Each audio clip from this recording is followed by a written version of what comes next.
സൈനികരെ അധിക്ഷേപിക്കുന്നതിന് തുല്യമാണ്. അതേ ദിവസം തന്നെ അല്ലെങ്കിൽ അതിൻ്റെ അടുത്ത ദിവസം തന്നെ പർവേസ് മുഷറഫ്, അതായത് ഈ കാർഗിൽ യുദ്ധത്തിൻ്റെ മെയിൻ കാരണക്കാരനാണ്. പക്ഷേ അതേ സമയമാണ് കേരളത്തിനെ സംബന്ധിച്ചിടത്തോളം നമ്മുടെ മുമ്പിൽ വലിയ 1-2 കേസുകളുണ്ട്. കിളികൊല്ലൂർ കേസ്, സൈനികനെ പോലീസ് അകാരണമായി മർദ്ദിച്ചൊരു പർവേസ് മുഷറഫിനെ അനുസ്മരിക്കുന്ന ഒരു സംഘടനയായോ അല്ലെങ്കിൽ അതിലെ ആൾക്കാരുമായോ സമരസപ്പെടാൻ ഒരു സൈനികൻ എന്നുള്ള നിലയിൽ എനിക്കോ എൻ്റെ സംഘടനയ്ക്കോ ഈ കേരളത്തിലുള്ള ഒരു സൈനികനോ കഴിയില്ല.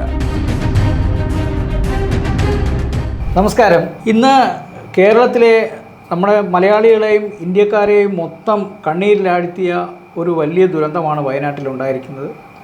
ആ വയനാട്ടിൽ ഏറ്റവും അധികം രക്ഷാപ്രവർത്തനത്തിന് നേതൃത്വം നൽകിക്കൊണ്ടിരിക്കുന്നത് നമ്മുടെ ഇന്ത്യൻ സൈനികരാണ്. പക്ഷേ അതേ സമയത്ത് തന്നെ ഇന്ത്യൻ സൈനികർക്കെതിരായി എന്ന് തന്നെ നമുക്ക് ഒരു പക്ഷേ പറയേണ്ടി വരും, ഒരു സമരം അല്ലെങ്കിൽ ഒരു പ്രതിഷേധം അറിയിച്ചുകൊണ്ടുള്ള ഒരു സമരം ഒരു കൂട്ടം ആൾക്കാർ നടത്താൻ പോകുന്നു എന്നുള്ളൊരു വാർത്ത നമ്മളിപ്പോൾ അറിയുകയുണ്ടായി. അതായത് ബാങ്ക് ഓഫ് ഇന്ത്യയുടെ സമ്മേളനവുമായിട്ട് ബന്ധപ്പെട്ട് അവർ ഇറക്കിയ ഒരു നോട്ടീസിൽ പാകിസ്ഥാൻ മുൻ പ്രസിഡന്റ് പർവേസ് മുഷറഫിൻ്റെ പേരിനും ശ്രദ്ധാഞ്ജലി അർപ്പിച്ചുകൊണ്ടുള്ള ഒരു പരാമർശം അല്ലെങ്കിൽ ഒരു രേഖ അതിലുണ്ടായിരുന്നു. അതുമായിട്ട് ബന്ധപ്പെട്ട് ഏറെ വിവാദം ഉണ്ടായൊരു സംഗതി ഉണ്ടായി. അതിലൊരു വലിയ പങ്കുവഹിച്ച ഒരു വ്യക്തിയാണ് നമ്മോടൊപ്പം ഇപ്പോൾ അതിഥിയായി ഇവിടെ എത്തിയിട്ടുള്ള ശ്രീ രാജേന്ദ്ര പ്രസാദ്. അദ്ദേഹം മുൻ സൈനികനും കൂടിയാണ്. അപ്പോൾ ഈ ഒരു സാഹചര്യത്തിൽ ഈ ബാങ്ക് ഓഫ് ഇന്ത്യയുടെ അല്ലെങ്കിൽ ഈ ബാങ്ക് എംപ്ലോയീസ് നേതാക്കളുടെ ഈ സമരത്തെ എങ്ങനെയാണ് താങ്കൾ വിലയിരുത്തുന്നത്? ശരിക്കും പറഞ്ഞാൽ 26-ാം തീയതിയാണ് നമ്മൾ കാർഗിൽ യുദ്ധത്തിൻ്റെ 25-ാം വാർഷികം രാജ്യം എങ്ങും ആഘോഷിച്ചത്. അപ്പോൾ അതിൻ്റെ ഭാഗമായി ഈ ഒരു ആഘോഷത്തിൻ്റെ തിരക്കിലായിരുന്ന സമയത്താണ് 27-ാം തീയതി ആലപ്പുഴ വെച്ച് നടക്കുന്ന ബാങ്ക് ഓഫ് ഇന്ത്യയുടെ സ്റ്റാഫ് അസോസിയേഷൻ്റെ പരിപാടിയിൽ ഇങ്ങനെ മുഷറഫിൻ്റെ ഒരു ശ്രദ്ധാഞ്ജലി ഞങ്ങളുടെ ശ്രദ്ധയിൽപ്പെടുകയും ആ സമയത്ത് തന്നെ ഞങ്ങൾ പരാതിയായി ഈ യൂണിയൻ നേതാക്കളെ ബന്ധപ്പെട്ടപ്പോൾ അവർ വളരെ നിഷേധാത്മകമായ നിലപാട് സ്വീകരിച്ചതിൻ്റെ ഫലമായി അനന്തപുരി സോൾജേഴ്സ് എന്ന സൈനിക കൂട്ടായ്മ ഞങ്ങൾ പരാതി നൽകി. ആ പരാതിയുടെ അടിസ്ഥാനത്തിൽ ഞങ്ങൾ മുഖ്യമന്ത്രിക്ക് പരാതി നൽകിയിരുന്നു, പ്രധാനമന്ത്രി, അതുപോലെ തന്നെ കേന്ദ്ര ആഭ്യന്തരമന്ത്രി അടക്കം എല്ലാവർക്കും ഞങ്ങൾ പരാതി അയച്ചിരുന്നു. അപ്പോൾ ആ പരാതിയുടെയൊക്കെ ഒരു ഫലമായി അല്ലെങ്കിൽ നാടുമൊട്ടും ഒരു പ്രതിഷേധം ഉയർന്നതിൻ്റെ ഭാഗമായി ഇപ്പോൾ ബാങ്ക് ജീവനക്കാർക്കെതിരെ അതിൻ്റെ യൂണിയൻ നേതാക്കൾ അല്ലെങ്കിൽ ജനറൽ സെക്രട്ടറി, പ്രസിഡൻ്റ് അടക്കമുള്ള 13 ഭാരവാഹികൾക്ക് ഇപ്പോൾ ബാങ്ക് തന്നെ ചാർജ് ഷീറ്റ് നൽകിയിരിക്കുകയാണ്. അപ്പോൾ അതിൻ്റെ പശ്ചാത്തലത്തിലാണ് അവരിപ്പോൾ 28 ആഗസ്റ്റിന് ട്രേഡ് യൂണിയൻ അവകാശങ്ങൾ സംരക്ഷിക്കണമെന്ന് ആവശ്യപ്പെട്ടുകൊണ്ടും അവർക്കെതിരെ ഇങ്ങനെ ഒരു പണിഷ്മെൻറ്റ് ബാങ്ക് അല്ലെങ്കിൽ ചാർജ് ഷീറ്റ് നൽകിയതിനെതിരെ അവർ ആൾ ഇന്ത്യ പണിമുടക്ക് നടത്താൻ പോവുകയാണ്. അപ്പോൾ അതുമായി ബന്ധപ്പെട്ടവരൊരു നോട്ടീസൊക്കെ ഇറക്കുകയുണ്ടായി. അതായത് നമ്മൾ ഈ പരാതി കൊടുത്തു, അവരുടെ പരിപാടി കഴിഞ്ഞ് തൊട്ടടുത്ത ദിവസം തന്നെ എൻ്റെ കയ്യിലുണ്ടത് ഒരു സ്റ്റേറ്റ്മെൻ്റ് എന്നും പറഞ്ഞ് 29-ാം തീയതി അവരൊരു നോട്ടീസ് ഇറക്കി. അതിൽ എഴുതിയിരിക്കുന്നത് truth only Triumph's fact reality check എന്നാണ്. അതിൽ പറഞ്ഞിരിക്കുന്ന വസ്തുതകളെന്ന് പറയുമ്പോൾ, അതായത് ഒരു ഭാഗം ഞാൻ വായിച്ച് കേൾപ്പിക്കുക. അതായത് it is strange and sad to see FE engaged in false, misleading, malicious and emotional propaganda in the social media and through some online TV channels, even after knowing the factual position, twisting and stretching truth and making false narratives and defame the government-owned bank and bank union social responsibility and patriotism എന്നാണ്. അതിൽ ഇവർ പറഞ്ഞിരിക്കുന്നത് നമ്മൾ വളരെ തെറ്റിദ്ധാരണാപരമായ ഒരു കാര്യം പ്രചരിപ്പിച്ചുകൊണ്ട് ബാങ്കിൻ്റെ പേര് അല്ലെങ്കിൽ ബാങ്കിനെ നമ്മൾ ഡിഫൈൻ ചെയ്തു എന്നാണ് പറയുന്നത്. അതിൽ ആദ്യം തന്നെ ഞങ്ങൾ പറയാം, ഞങ്ങൾ ബാങ്കിനെതിരെയോ ബാങ്ക് ഓഫ് ഇന്ത്യക്കെതിരെ ഞങ്ങൾ ഒരക്ഷരം പോലും മിണ്ടിയിട്ടില്ല. ഞങ്ങൾ കൊടുത്ത പരാതിയിലും ബാങ്ക് ഓഫ് ഇന്ത്യയുടെ ഒരു പരാമർശവും ഇല്ല.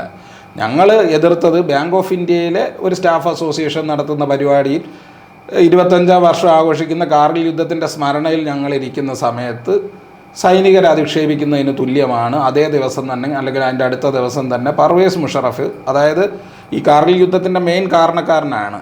ഈ പർവേസ് മുഷറഫ് സൈനിക മേധാവിയായിരുന്ന സമയത്താണ് ഇങ്ങനെയുള്ളൊരു കാർഗിൽ യുദ്ധം ഉണ്ടായതും ആ യുദ്ധത്തിൻ്റെ മുഖ്യ ആസൂത്രകൻ എന്നുള്ള നിലയിൽ പർവേസ് മുഷറഫാണ് അതിൻ്റെ ഒരു പ്രതിസ്ഥാനത്ത് നിൽക്കുന്ന വ്യക്തി.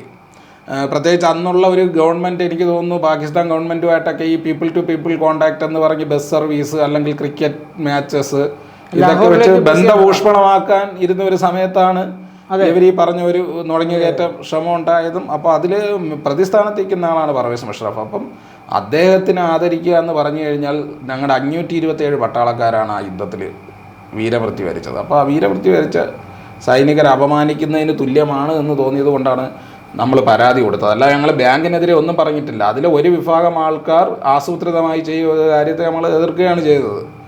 ആ എതിർപ്പിൻ്റെ ഫലമായി ഇപ്പോൾ അവർക്കെതിരെ ഒരു നടപടി വന്നപ്പോൾ അതിനെതിരെ അവർ സമരം ചെയ്യാൻ പോകുന്നത് എന്നുള്ളതാണ് ഏറ്റവും വലിയൊരു വിരോധാഭാസം. ശരിക്കും പറഞ്ഞു കഴിഞ്ഞാൽ ഞാൻ നേരത്തെ സൂചിപ്പിച്ച അതേ പോയിന്റിലോട്ടാണ് വീണ്ടും പറയുന്നത്.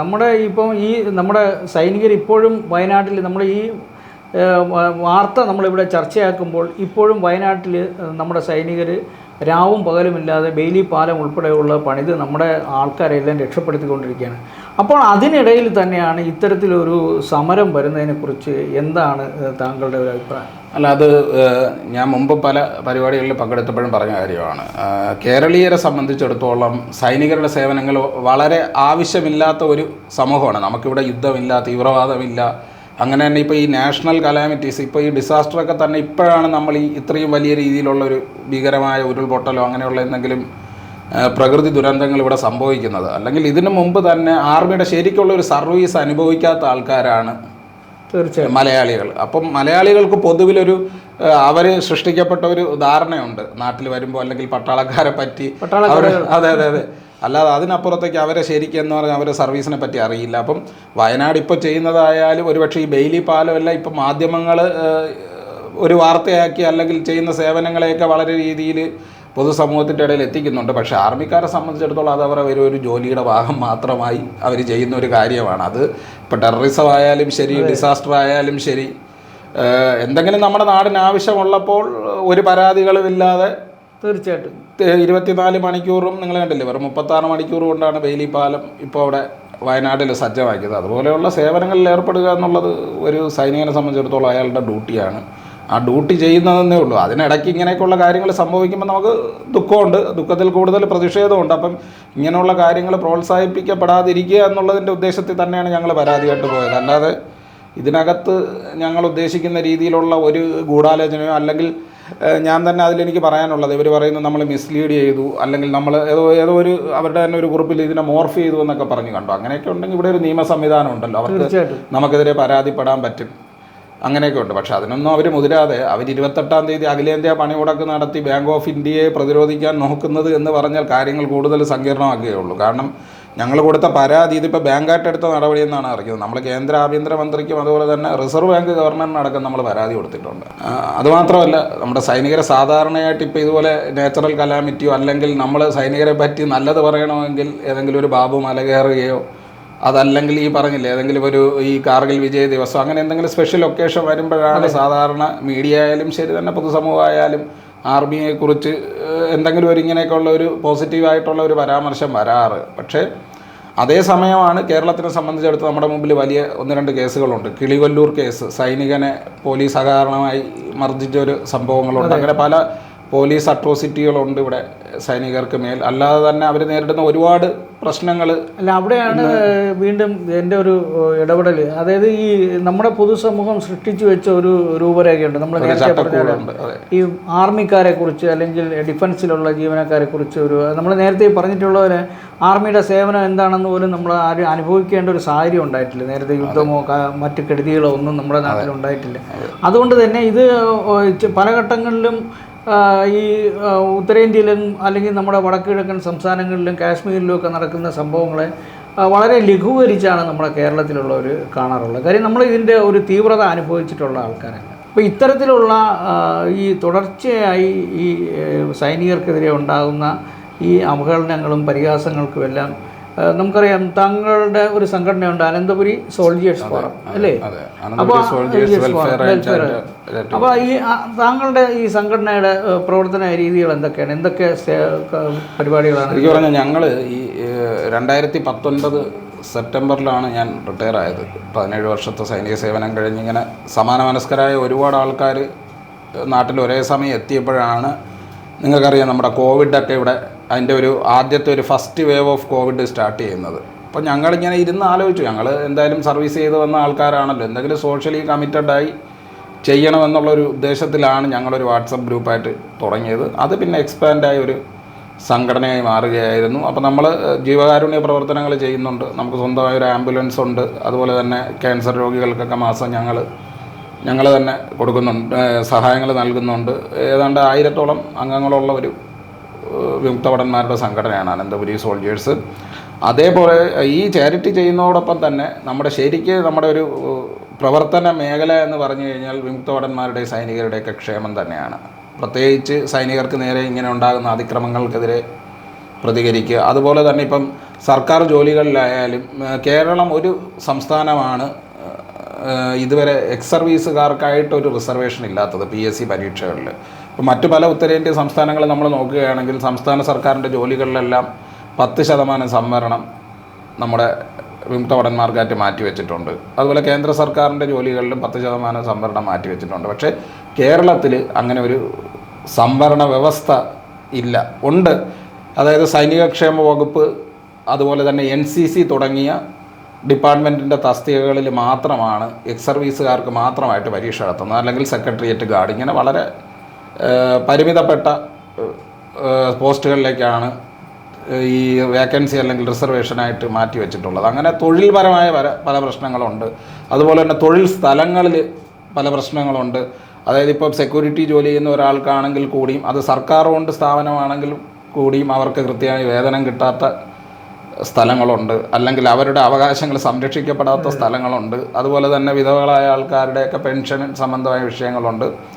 അതുപോലെ അതായത് ഒരു വിമുക്ത പഠനം ആവശ്യമായ അല്ലെങ്കിൽ അവനാവശ്യമായ അവകാശങ്ങളെയൊക്കെ സർക്കാർ അല്ലെങ്കിൽ സിസ്റ്റത്തിന് മുന്നിൽ റെപ്രസെൻ്റ് ചെയ്യുക എന്നുള്ളതാണ് പ്രൈമറി ആയിട്ടുള്ള എയിം. അതുപോലെ തന്നെ അവർക്ക് ലഭ്യമാകുന്ന ECHS ചികിത്സാ സംവിധാനങ്ങളുണ്ട്. അതിലെ എംപാനൽ ഹോസ്പിറ്റലുകളിലൊക്കെ അവർ നേരിടുന്ന ഒരുപാട് പ്രശ്നങ്ങളുണ്ട്. അപ്പോൾ അതിനെയൊക്കെ കറക്ഷൻ കൊണ്ടുവരിക എന്നുള്ളത് തന്നെയാണ് ഈ സംഘടനയുടെ പരമമായ ഉദ്ദേശം. പക്ഷേ ഞങ്ങളുടെ കാര്യങ്ങൾ നടക്കുന്നതിനോടൊപ്പം തന്നെ ഈ സമൂഹത്തിൽ അവശരായ ആൾക്കാരുടെ കൂടെ കൈപിടിക്കണം എന്നുള്ളൊരു ഉദ്ദേശത്തിലാണ് ഞങ്ങൾ ഈ പറഞ്ഞ ജീവകാരുണ്യ പ്രവർത്തനങ്ങൾ ചെയ്യുന്നത്. തീർച്ചയായിട്ടും. ഇപ്പോൾ ഈ വരുന്ന ഇപ്പം ബാങ്ക് എംപ്ലോയീസിൻ്റെ സമരം വരാൻ പോകുന്നു എന്ന് പറയുന്നു. അതെ, അങ്ങനെ ഒരു സമരം ഉണ്ടാകുകയാണെന്നുണ്ടെങ്കിൽ ഏത് തരത്തിലുള്ള ഒരു പ്രതിഷേധമായിരിക്കും നിങ്ങളുടെ ഭാഗത്തു നിന്ന്?